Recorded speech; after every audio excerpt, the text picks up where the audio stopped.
if media participates in that by not having a different filter, then media is participating in that politics. We need to look at and think about what the role of media has been in feeding the beast, right?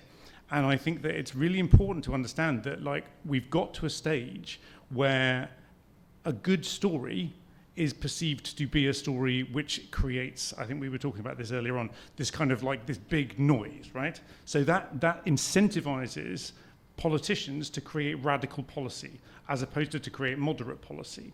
So and that kind of radical policy option is essentially this kind of like, it's a kind of news sugar rush. Oh, look at that, that's exciting, they're saying this, and that's crazy, or that's outrageous, whatever it may be.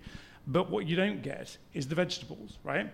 The things that may be kind of like hard to chew on, but maybe a little bit more kind of like, useful in the long term, realistic in terms of ensuring long-term health or whatever it may be, right?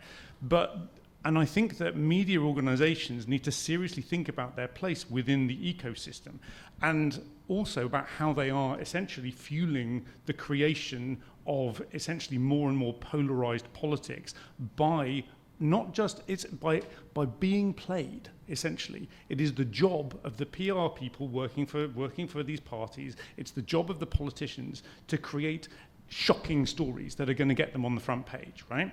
Or that are going to get them on the top of the running order.